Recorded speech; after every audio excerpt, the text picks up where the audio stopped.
E essas pressões continuam. Agora mesmo, não estavam querendo transformar a Amazônia em uma área de interesse internacional para a segurança ambiental? E qual foi a resposta do governo? Não, isso estava sendo decidido no Conselho de Segurança da ONU. Eu não sei qual foi a posição do Brasil, mas acho que não chegou nem a precisar dar a posição, porque a Rússia já vetou. Sim. Aí não prosperou. Tá. Todas essas pressões foram cedidas, então. O histórico delas até aqui foram cedidas. Olha aqui, eu vou te mostrar. Essa que você citou de 2009... Vou te mostrar. Que veio o príncipe Charles aqui, também a votação foi favorável a isso? A votação foi favorável a manter a terra indígena contínua. E aí manteve, então... Manteve. Aí, olha só. Aí, nessa reunião,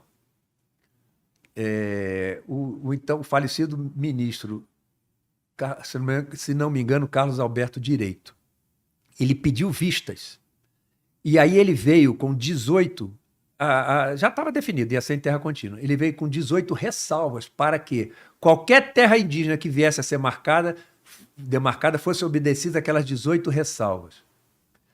Eu fiz chegar às mãos dele algumas considerações sobre isso aí, não me lembro quantas ressalvas, se tinha algumas, mas eu fiz chegar às mãos dele antes dele pedir vistas. Então não sei se teve alguma influência nisso aí, porque eu tinha feito a mesma coisa para o ministro Aires Brito, quando na primeira reunião, até algum tempo antes, mas o ministro Aires Brito não deu pelota. Mas o ministro Carlos Alberto Direito pediu vista e veio com essas 18 ressalvas que foram aprovadas. Então, o que estava escrito? É que todas as terras indígenas, a partir daí, tinham que obedecer essas 18 ressalvas, que nos preservavam a soberania. Aí veio o ministro Barroso, anos depois, e diz, não, essas ressalvas têm que ser consideradas a cada demarcação de terra indígena. Então somos nós mesmos que jogamos contra o patrimônio.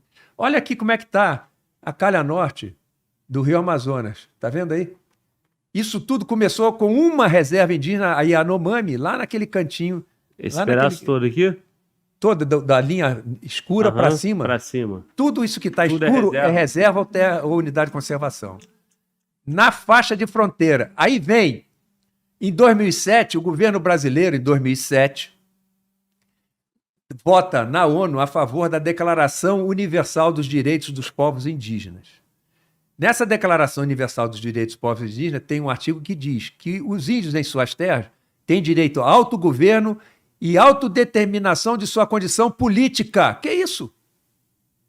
Quer dizer que se ele disser, não, eu sou autônomo, eu sou independente, tem direito a autogoverno e livre determinação de sua condição política. Tem direito a instituições políticas e jurídicas próprias. Instituições políticas e jurídicas próprias. Tem direito a pertencer a uma nação ou comunidade indígena. Nação indígena dentro da nação brasileira. Ou comunidade indígena. Vetar atividades militares em terras indígenas. Ora, na faixa de fronteira, vetar atividade militar na faixa de fronteira. Tá certo? E vetar programas e projetos de governo na faixa. Só que o governo brasileiro votou a favor, mas esse, para valer, tem que passar no Congresso Nacional. E não passou. Ficou arquivado e pode voltar. Está arquivado no Congresso Nacional, se não me engano, no Senado. Não passou. Por enquanto, mas pode voltar. Então, veja bem. Isso tudo é cessão de soberania, voluntária, porque votou a favor porque quis. O governo brasileiro, isso é um crime, mas não passou no Congresso. Aí quem defende essa declaração diz, mas o artigo 46 da declaração diz que nenhum dos artigos pode ser usado para comprometer a unidade política dos países signatários. Ora, mas não fala comprometer a soberania. Porque se eu aceitei tudo aquilo ali, eu não vou perder 1 centímetro de território, mas vou perder soberania para explorar o meu patrimônio, porque é todo entregue à livre disposição do indígena que está naquela área. Diz, inclusive, um dos artigos que os indígenas nessas comunidades ou nações indígenas podem fazer acordos internacionais. A revelia do governo e do Congresso. E o Brasil votou a favor disso. Aí, o artigo 42 Porque o artigo 46 diz isso, mas o artigo 42 diz o seguinte, que a ONU, os seus órgãos, os estados e o escritório, não sei o quê, escritório qualquer voltado para essas questões indígenas, vão se encarregar ou tomar providências para que os artigos dessa declaração sejam cumpridos. Olha, a ONU, seus órgãos, um dos órgãos é o Conselho de Segurança. Vão tomar as providências, vão zelar para que os artigos sejam cumpridos. O Conselho de Segurança decreta intervenção.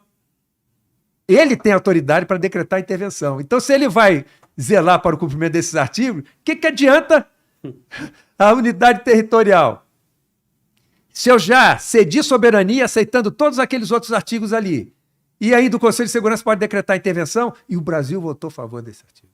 Que ano? 2007. 2007, governo Lula. Agora, vejam bem.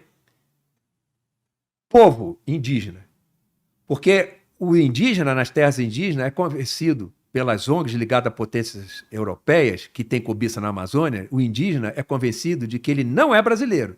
Ele pertence a uma nação Wapixama, uma nação Yanomami, etc. Ele é convencido disso, que ele não é brasileiro. Então, ele é povo que não é brasileiro. Tem direito a uma nação, constitui uma nação, Wapixama ou Yanomami. Tem direito a instituições políticas e jurídicas próprias. E ser considerado uma nação, isso é o Estado-nação dentro do Brasil. Então, o que o governo, em 2007, fez foi um crime de lesa pátria. Certo? E está aí. E o que poderia ter sido feito para evitar isso? Bom, o que foi feito foi o Congresso não assinar. Espero que, para mim, o Congresso tivesse nem arquivado, porque um dia pode voltar. Isso tem que ser rasgado. Agora, veja bem, o Programa Nacional de Direitos Humanos 3, de 2009, o mesmo governo, coloca como um dos seus artigos o seguinte: tornar constitucionais os instrumentos internacionais de direitos humanos não aprovados no Congresso. Esse é o instrumento internacional de direitos humanos não aprovado no Congresso e que o governo, em 2009, no Programa Nacional de Direitos Humanos, quer que se torne constitucional. Mas está arquivado, não se tornou ainda. E se ele voltar? E se ele voltar? Ele que disse, o candidato Lula disse na ONU que o mundo deveria ser submetido, mais ou menos isso, né, a uma governança mundial.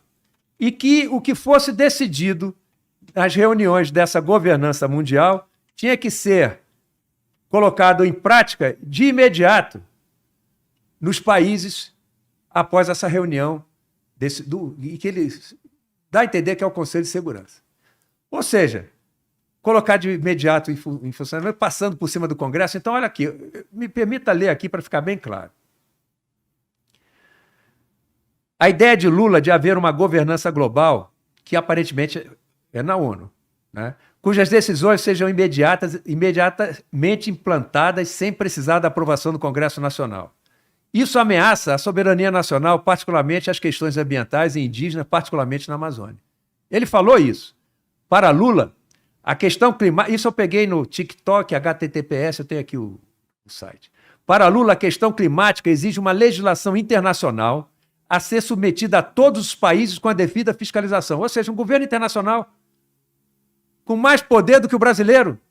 Ele, que quer ser presidente do Brasil. Segundo ele, abro aspas, a gente não resolverá a questão climática se não tiver uma governança mundial. Ele, presidente do Brasil, aceitar uma governança mundial que decida e que todos tenham que cumprir. Ah, vai ser a Namíbia, a governança mundial vai ser da Namíbia com a Hungria e com a República Tcheca? Ou vão ser as potências que têm cobiça na Amazônia? Será possível, meu Deus do céu? E ele continua falando. Se a gente continuar discutindo a questão climática, decidido nos encontros, a nível internacional, e depois cada país tentar resolver o seu negócio, não vai acontecer. Acrescentou. Então, agora digo eu, essa ideia é inconstitucional porque fere o artigo 49 da Constituição, pois esses acordos e tratados têm que ser aprovados no Congresso Nacional, antes de serem ratificados e não poderão, em nenhuma hipótese, contrariar os direitos fundamentais do artigo 5º da Constituição Federal.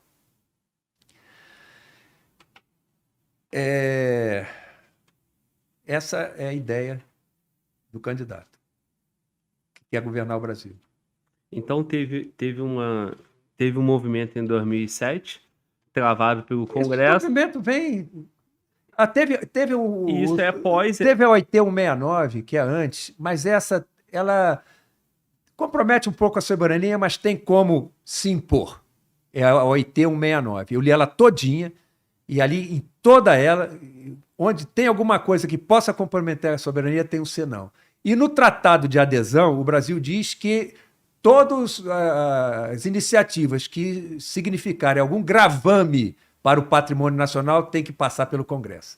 Então, ou seja, se for colocar alguma coisa da OIT 169 e que traga alguma consequência para o nosso patrimônio, tem que ser aprovado aquela iniciativa pelo Congresso Nacional. Agora, aqui não. Isso que eu ia te dizer. Aqui não. Nessa aqui não. Essa aqui, se for aprovada, é perda de soberania mesmo, total. E num novo governo pode vir Agora, ser aprovada, é isso? Olha só, está lá arquivado. De repente pode ser tentado de novo. Está no Programa Nacional de Direitos Humanos 3, do governo dele também, em 2009, e está aqui.